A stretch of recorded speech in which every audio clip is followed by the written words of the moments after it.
Então, boa tarde a todos. Em primeiro momento, queria agradecer o convite, a oportunidade de estar falando um pouquinho sobre esse assunto, essa temática tão reflexiva, tão polêmica, como vocês trouxeram. Mas eu, durante a minha explanação, eu vou dar uma ênfase mais para uma reflexão biológica acerca, não necessariamente do aborto, mas no quesito reprodução, para a gente entender também um pouco sobre em que momento que se inicia a vida, o que dentro da biologia a gente considera como sendo vida, e né, a fala ela vai nesse sentido. Então vamos lá, né? Então, dentro da biologia, a gente tem uma discussão muito grande a respeito do que vem a ser a vida.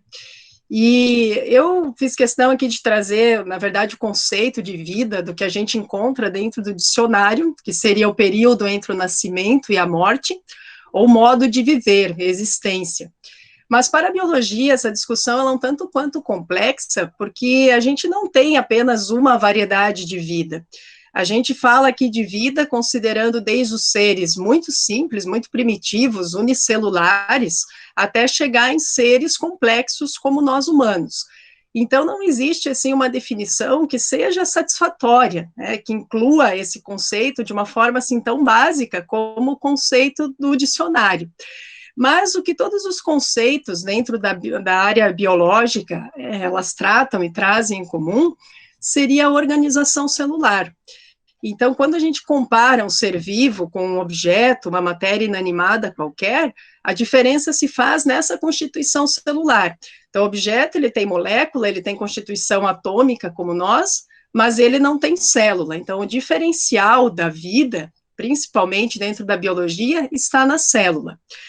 E a célula é o que permite o processo reprodutivo. Então, com a existência da célula, o ser vivo pode se reproduzir. Se a gente entra no quesito de um vírus que não é constituído de célula, mas ele usa a célula do seu hospedeiro, do ser que ele invadiu, para fazer reprodução. Então, a célula ela é necessária para a reprodução. Então, se a gente for pensar um ser que é constituído de uma única célula, ele se reproduz por processo de multiplicação. De uma célula, nascem duas, depois mais duas e duas, e os seres idênticos àquele que lhe deu origem. Quando a gente pensa numa reprodução complexa, como a nossa reprodução humana, também ela inicia o processo por divisão celular, por processos aí biológicos conhecidos como meiose, né, que seria um processo de divisão para a produção de gametas. Por isso que eu coloquei até aqui gametogênese, né, a origem dos gametas, uma vez que tanto óvulos como espermatozoides, para serem formados, passam por esse processo. Então, dentro do ovário, no caso das mulheres, existem células primordiais que iniciam um processo de divisão e terminam com a produção do óvulo. Assim como nos homens, daí nos testículos, o processo também acontece para a produção de espermatozoides. E isso tudo inicia na puberdade e segue ao longo da vida reprodutiva de cada indivíduo. O interessante, que acho que a gente tem que destacar, é que se a reprodução é dada pela célula, mesmo uma única célula dessas não é capaz de gerar um organismo. A gente não pode dizer o óvulo ele é uma célula, ele tem vida, mas aquela vida não é de um organismo, porque ele carrega metade da carga genética do ser, que no nosso caso humano são 23 cromossomos, e 23 cromossomos não condizem à nossa espécie, precisa de 46. Então, para ser considerada um organismo, é necessário a junção desses 23 cromossomos do espermatozoide com os 23 cromossomos do óvulo, constituindo, portanto, um organismo 46. Aqui só uma demonstração, então, desse processo de divisão celular. Então, uma única célula sofre esse processo de multiplicação, no final formando 4, com as diferenciações, o flagelo, que vai dar mobilidade ao espermatozoide, a região aqui do acrossoma, que contém o núcleo, ou seja, a informação genética, a parte mais importante, né, que é a informação genética desse indivíduo, que vai ser passada para frente, e no óvulo a mesma coisa, né, a produção do óvulo com o mesmo processo.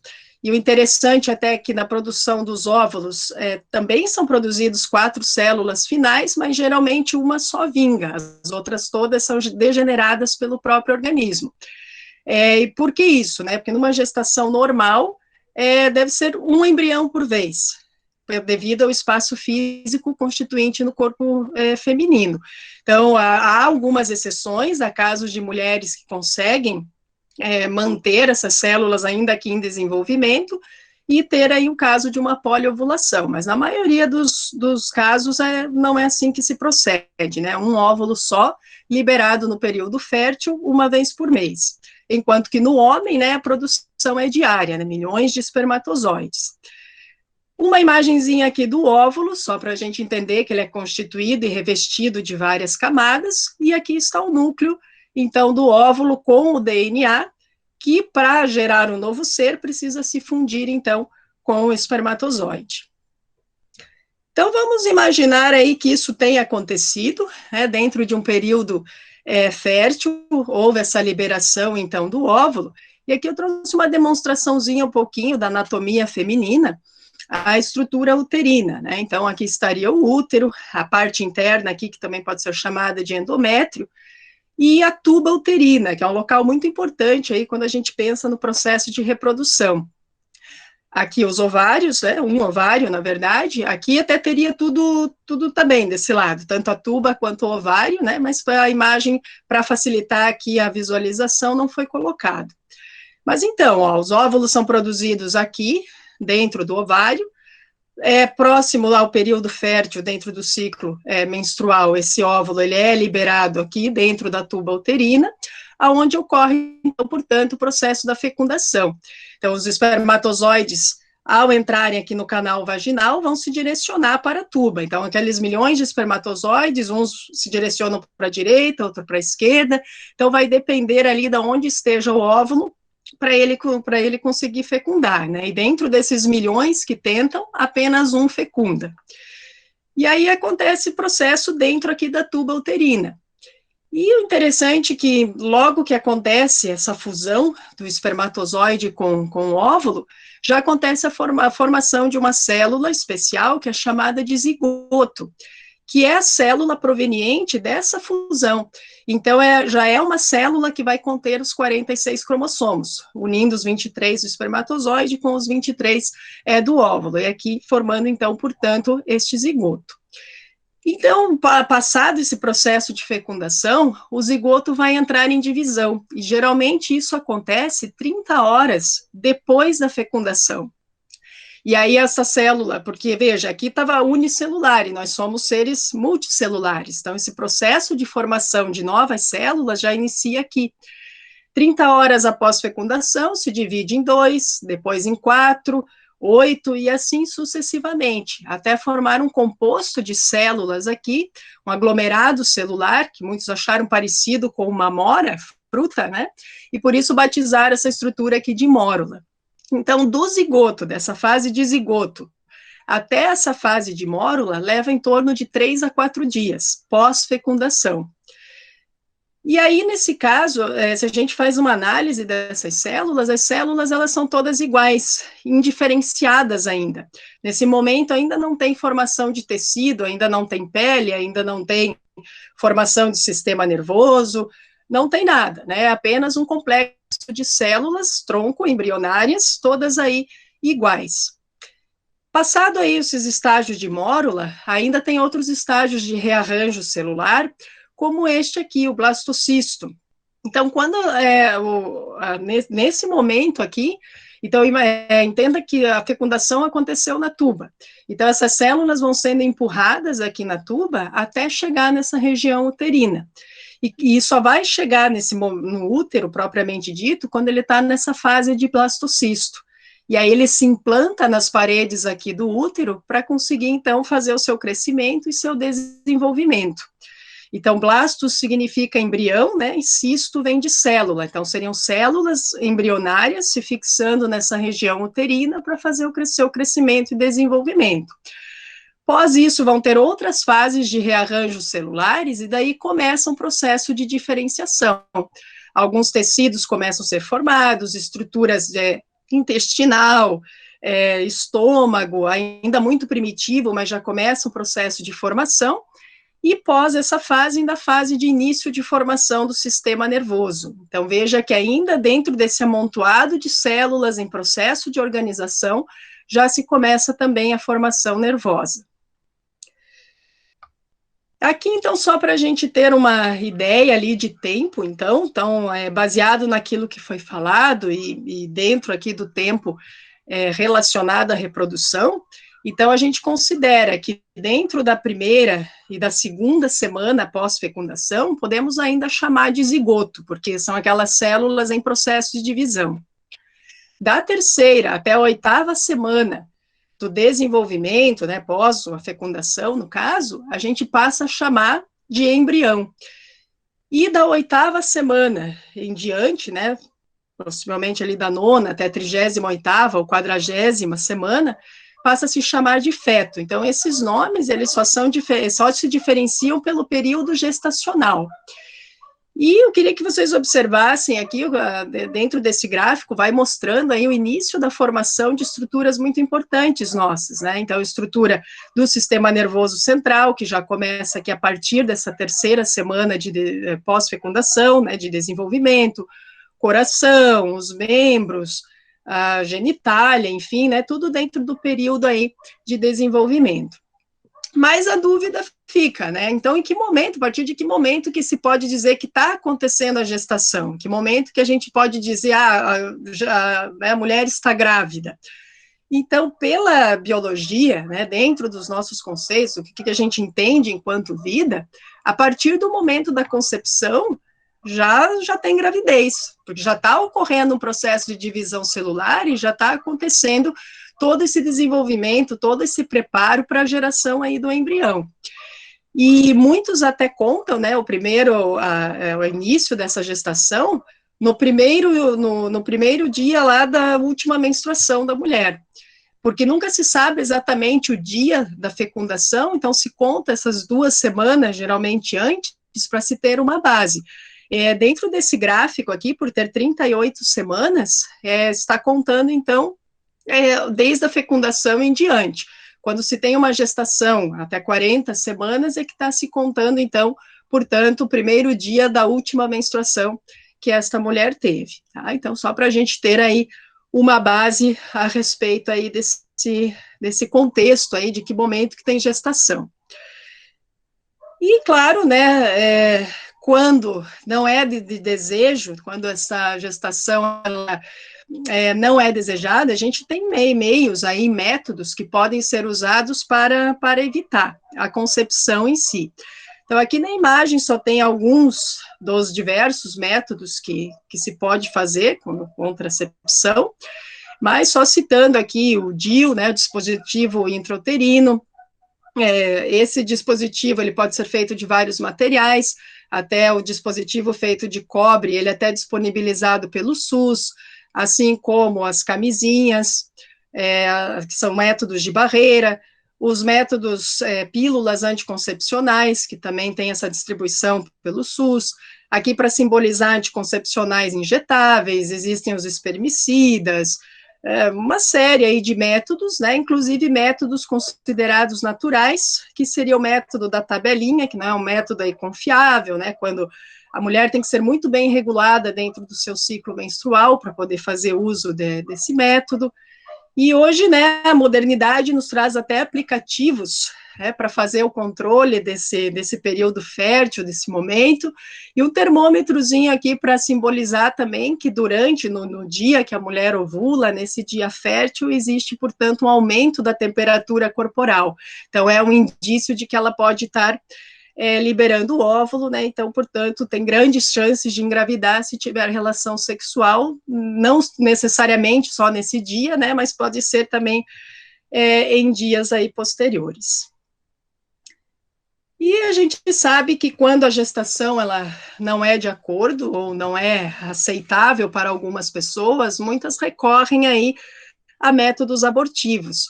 Então, é claro que existe também o aborto natural, aquele que não é induzido, mas que acontece, e são N causas que podem estar veiculadas a isso, entre elas até a mãe pode ser portadora de alguma doença que gere isso, algum problema ginecológico em relação ao útero, ou o próprio bebê em desenvolvimento pode estar aí portando várias síndromes, ou uma síndrome muito grave que não permita esse seu desenvolvimento.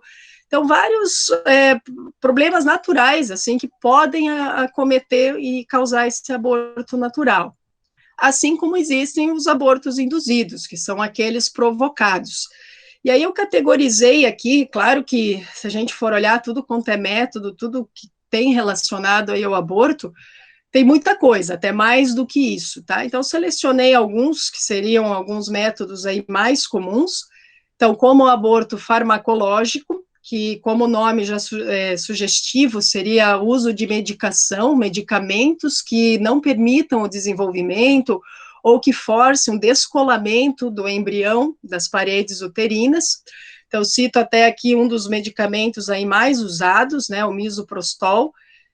Popularmente ele é conhecido como Citotec até, então claro que ele é administrado geralmente em doses muito elevadas para estar provocando aborto, e claro, os restos do embrião que ficam depois são retirados pelo processo de curetagem, né, cureta ela é tipo uma colher que é introduzida pelo canal vaginal até o útero, né, para fazer então uma limpeza. E aí isso ela acaba se associando aqui com abortos cirúrgicos, porque mesmo quando ele acontece de forma natural, muitas vezes precisa fazer essa limpeza se caso a mulher não consiga eliminar, para não deixar restos do embrião dentro do corpo, que seria um corpo estranho, e isso poderia estar causando uma infecção. E dentro dos métodos cirúrgicos, então, tem o método por sucção, em que se usa uma seringa ou uma bomba elétrica para fazer a aspiração de partes do corpo do feto. A dilatação e evacuação, que seria a abertura do colo do útero e seu esvaziamento, utilizando-se também dessa técnica de sucção. A curetagem, então, como foi dita antes, que seria a limpeza, então, das paredes do útero com uma cureta, e sem contar as diversas formas aí de abortos caseiros, né, que muitas fazem por conta própria, então utilizando-se aí de objetos, muitas vezes pontiagudos, introduzindo, né, esses objetos na vagina, de forma a alcançar as paredes uterinas e conseguir aí também descolar o feto das paredes uterinas, tá? Então seria alguns dos métodos aí que são aplicáveis nesse sentido. E a gente sabe que, claro, e aqui esses métodos conta tanto aquilo que é administrado por médicos, enfim, mas também os abortos clandestinos, né, que também acabam se utilizando, muitas vezes são feitos até por médicos também, mas também tem pessoas leigas aí se submetendo a isso, né, e aí que vem o perigo aí das consequências para a vida dessa mulher. E como consequências, obviamente, né, os traumas psicológicos, não tem como pensar que isso não traga algum trauma nesse sentido, e os traumas físicos que podem acontecer. Então, entre eles, podemos citar aqui vários, tá, mas eu selecionei alguns, que seria a perfuração do útero, retenção de restos de placenta, então isso podendo então levar a um quadro de infecção, e um dos tipos de infecção que seria a peritonite, que seria a inflamação das membranas que revestem os nossos órgãos internos, podendo causar o tétano por conta de objetos, se for um objeto que esteja infectado com a bactéria do tétano, isso também pode estar causando problemas aí futuros. Esterilidade, então muitas mulheres acabam ficando estéreis por conta dessas práticas abortivas, e depois, num desejo de engravidar, não conseguiriam mais, tirando as inflamações nas tubas uterinas e quadros de septicemia, que seria infecção generalizada, que pode acabar, então, levando a mulher a óbito. Então, pensando, eu acho que eu consegui falar no tempo, eu acho que até sobrou, porque não sei, né, não ouvi o barulhinho ali do chat, mas a ideia é o que eu queria passar dentro da biologia, o que eu queria trazer um pouquinho dessa concepção do que a gente entende enquanto vida, a partir de que momento que eu entendo que a vida começa, e a partir de que momento desse estágios embrionários, eu estarei realmente causando um aborto, né? Então, para vocês refletirem, para pensarem um pouquinho nisso, e espero ter contribuído com algumas informações ali. Obrigado por me ouvir.